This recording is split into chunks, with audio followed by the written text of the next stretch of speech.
Bonjour chers téléspectateurs, bienvenue dans votre émission Backstage Namoon naa leen. Je suis ravie de vous retrouver pour ce nouveau numéro de Backstage et pour ce retour, nous allons vous amener dans les coulisses non pas du tournage d'un clip mais de 3 clips, tenez-vous bien. 3 clips. Donc il s'agit de Soldier, Fayalaw et Baonan de l'artiste Carlou D. Donc 3 sons qui sont issus de son 5e album A New Day et il a décidé de sortir chaque mois un clip. Un exploit, ai-je envie de dire. Pourquoi il a décidé de faire ça? Comment est-ce qu'il l'a fait? Avec quel réalisateur a-t-il travaillé? Comment s'est passé le tournage? Est-ce qu'il y a eu des bugs, des reprises? Vous allez tout savoir dans votre émission Backstage parce qu'aujourd'hui, nous allons dans les coulisses de 3 tournages de clips vidéo et nous commençons tout de suite avec Soldier que Carlou D a fait en featuring avec l'artiste Eagle Eye Cherry qui a été pour sa première fois au Sénégal pour le tournage d'un clip. Regardez tout de suite ce que ça a donné.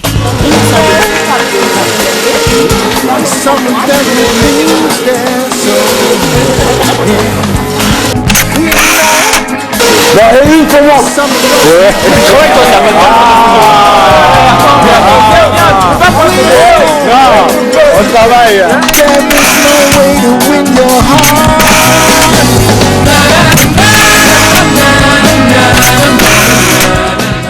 Eagle Eye moom lañ defal featuring boobu donc par respect et rester li may wax tout le temps dans les normes on est un peu obligé ñu clipper Soldier en premier et partager.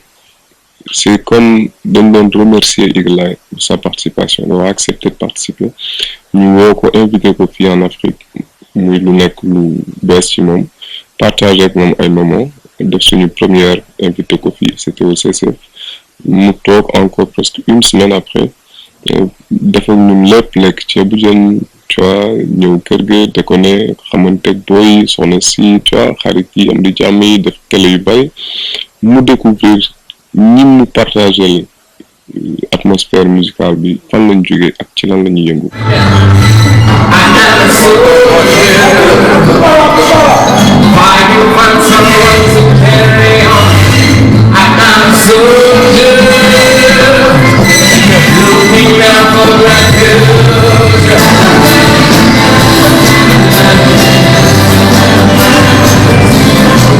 waaw dañu incarner esprit soldier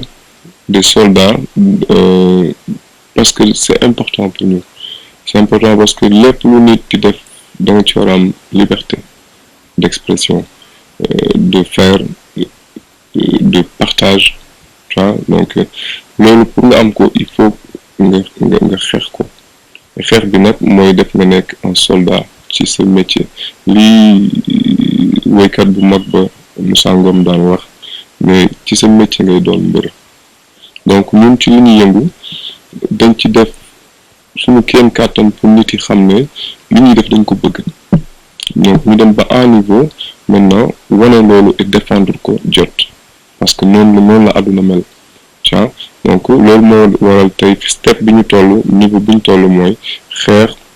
suñu liberté ci suñu métier di ko conseil képp kuy liggéey ak ci bépp liggéey bu mu mënti doon soldat yooyu la ñuy waxal.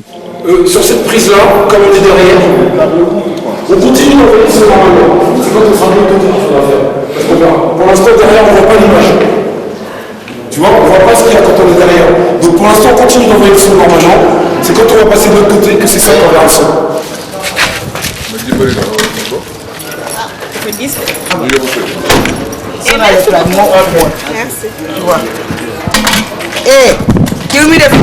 Ça va? On va retrouver ça avec la poussière et tout. C'est Michelin.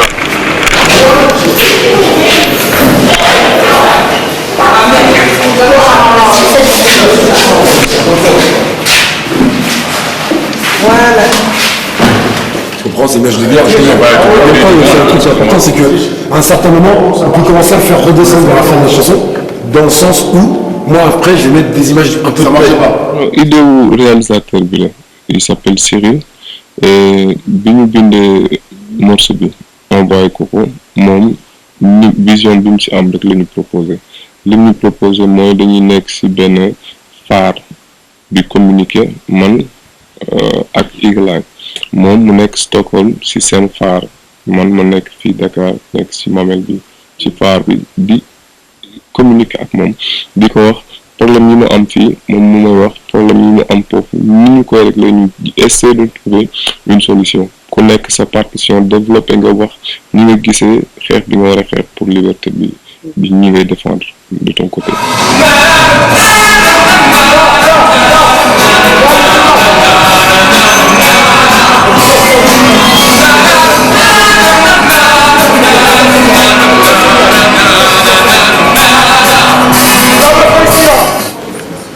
C'est exactement la même chose. Il faut faire exactement la même chose. Here, you have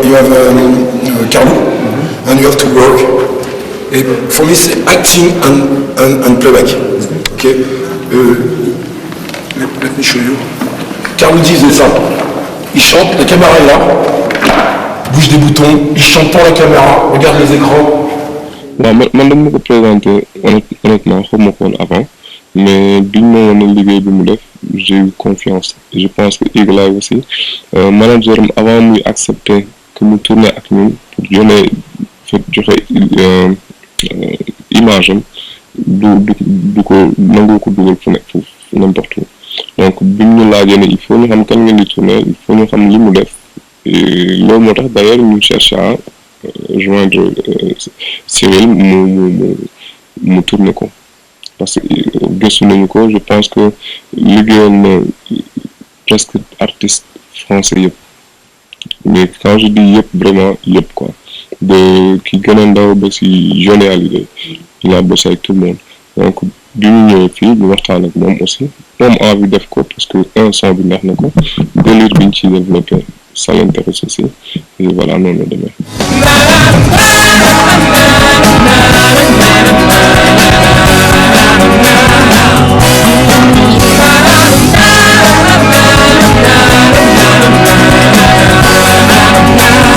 Voilà, c'était donc le tournage de Soldier fait dans une ambiance bon enfant, un clip assez simpliste donc pour délivrer un message de paix vraiment à travers les images mais aussi à travers le texte, un clip tourné par le réalisateur Cyril où les deux artistes chantent une ode pour la paix qui fait penser à la spiritualité que Carlou D veut montrer dans son deuxième clip tourné juste un mois après Soldier Fayala où on voit juste Gorée et les séances studio. Carlou D nous explique tout.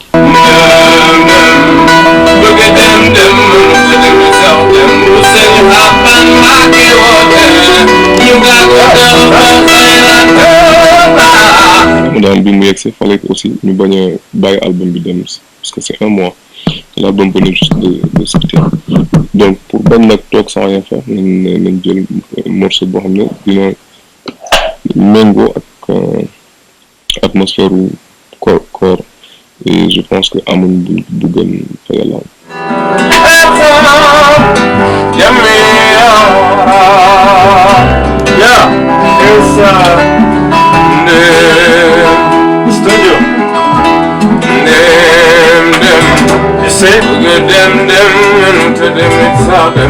waaw simplicité moom bon je pense que boo ne Carlou moom simplicité la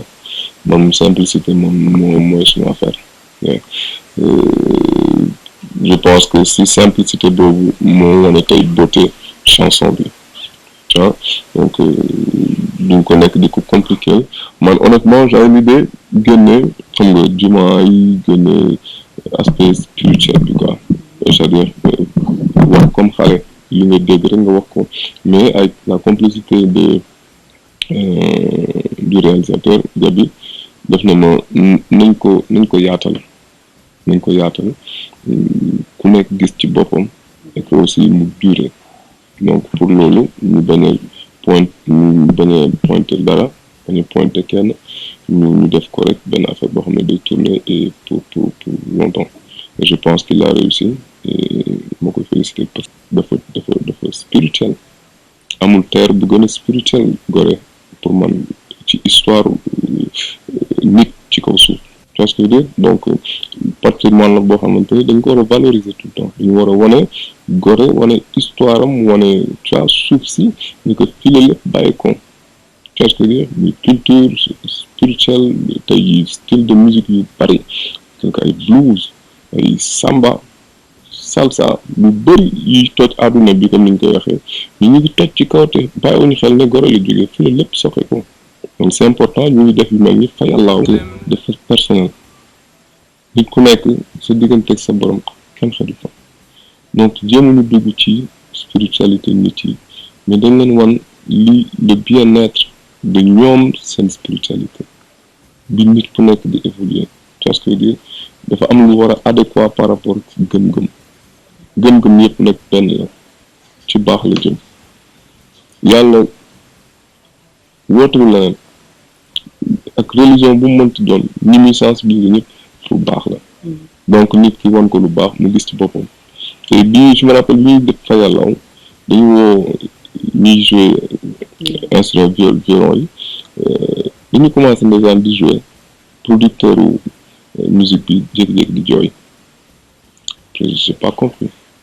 ñu pare ma ñëw nag mais tu pleures c'est l'émotion mu ne ma non xelam dafa dem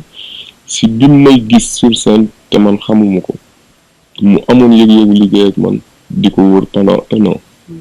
affaire bi ñëwee tey ji studio bi fees nit yi nekk di jouer émotion boobu moom la mënatul woon téye ci xolam moo tax mu jouer donc c'est extraordinaire loolu weesu na pour man sax ay spiritualité la dem bëgg a dem mënut a dem it sax dem suñ xaban Mbàkke woote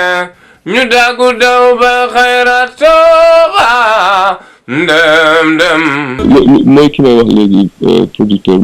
musique bi album bi ñu tudd Andreas Honge moom moo leen contacté ñoom ay Suédois lañu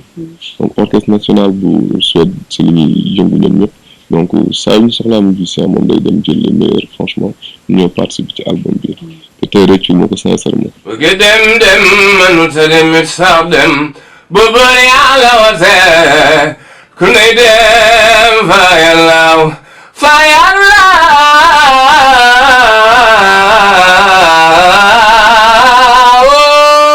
nan dem fa yàllaaw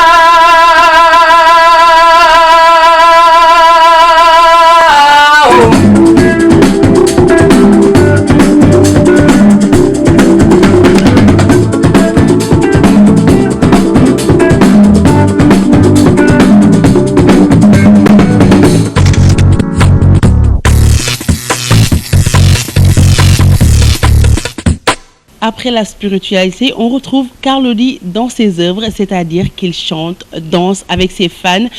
qu'il a surpris en train de faire leur shopping dans une boutique. Pourquoi est-ce qu'il a chanté Baonan, qui parle de nature, d'arbres, de pluie, et qu'il a tourné ce clip dans un lieu où on fait du shopping? Carlou D nous répond surtout, et on voit aussi le réalisateur Gabi dans ses œuvres. Regardez tout de suite les coulisses de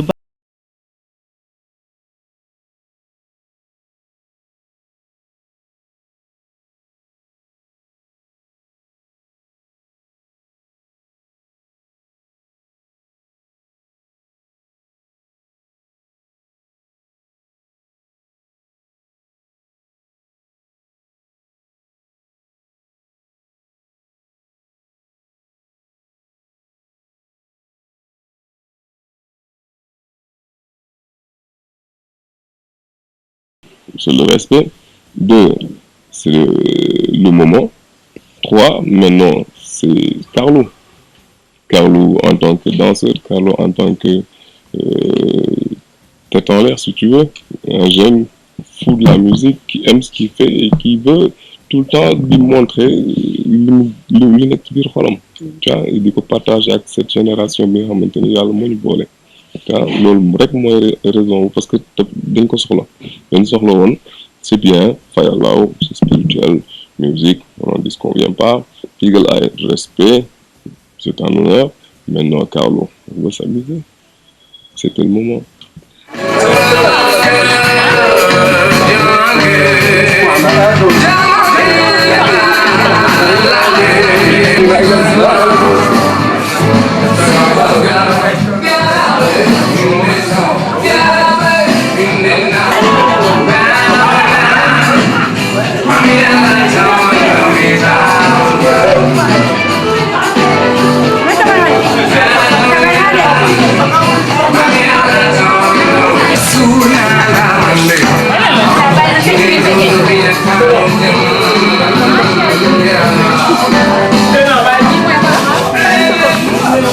ngi photo lépp yow bàyyi photo yi ngay photo. non mu koy filmé.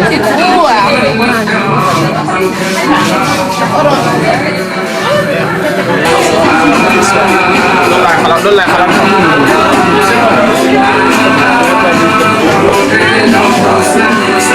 Parce que ki koy Carlou xam na ne Carlou buñ koy xaar gauche droite la ñëw loolu j'aime bien et d'accord ça parle de la nature mais ci biir boo déggee maa ngi wax bu neex sarax la ki koy dund wax di neex alal la xam-xam ji njariñ la ci ngay dund fii ak fi ñu jëm nature bi njëkk ci nature yi mooy sa xol bi sax ci yow tu vois sa xel mi sax ci yow xel da nga koy tàggat ci njàng xol da nga koy tàggat ci def lu baax ainsi de suite cër bu nekk ci ñun gàncax la bu ñu war a suuxat ci li koy suuxat ci adduna bi nga koy war a di ko suuxat tu vois ce que je veux dire donc bu xol yi naatul gàncax bi du naat mën nañu xotti ay hectares jox ñu ko ñu bay ko bu xol yi rafetul dañ fa ji dara ba mu sax donc nañu xool nature bi nekk ci ñun ñoo xam ne ñu ngi tëdd di koy fanaanoo di ko yeewoo ñu toppatoo ko ba mu naat lu ñu mën a bay leneen ñu mën a naat bu weesoo loolu c'est juste passé wul xam naa ne ñëpp ñu ngi xaar ma dugg ci garab yi génn xam je fais le contraire tu vois ce que je veux dire et puis aussi fecc j'avais envie dugg benn coin fecc ak suma people bi nga xam ne c'est mes fans ils sont proches invité leen def ak ñoom benn fiesta par contre ñëw ci nature bi mënul ñàkk parce que ñu ngi ci son bi foo ñu wane ko donc Racine bi seen Racine il m'a proposé une deuxième version ce qui n'est pas mal donc dinañ préparer inch'Allah dem ci nature bi carrément def deuxième version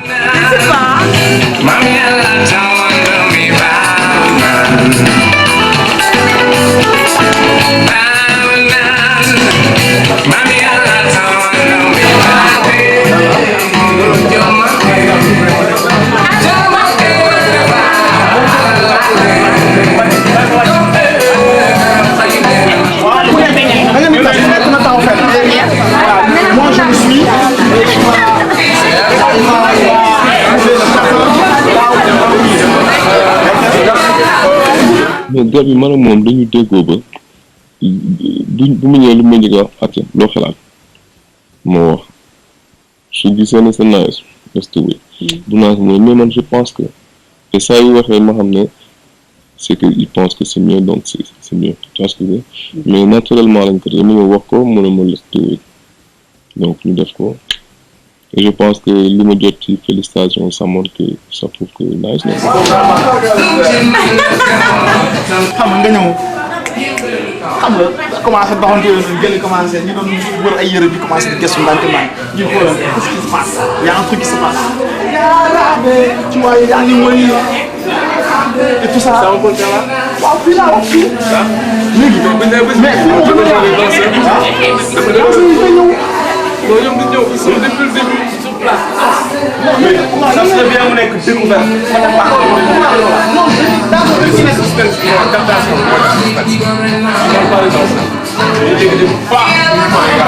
non Maodo Gabi non man la parce que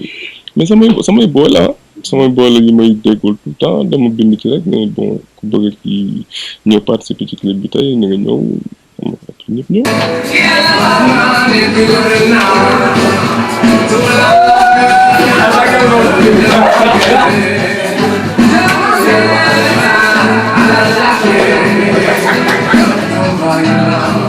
c'est bon?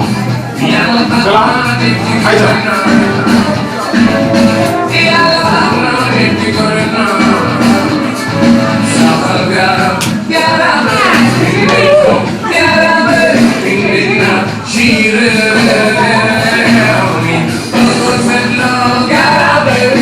loolu liggéeyu Gabi la day ñëw ba sur place maintenant mooy xool ok ba déjà am na fu mu choisir ci biir clip bi foo xam ne comme boîte de nuit et sur place ça donne rien en fait mais moom il a une idée de sa caméra de l'effet bi muy def après bu clipé par rapport ak emploi bi loolu man géré wu ma ko juste confiance laa ko jox et je pense que wan na ma ko après clip bi je me dis waaw.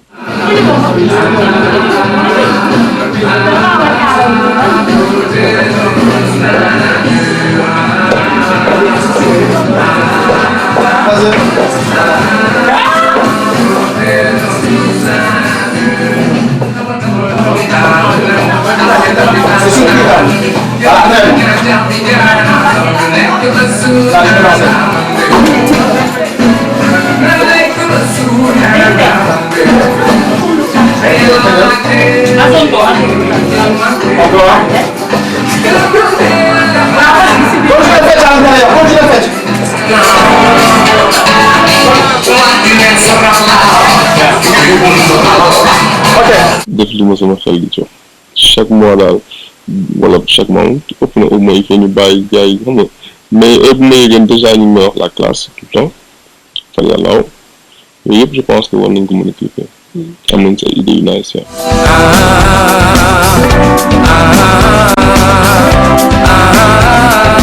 protégeons tous la nature.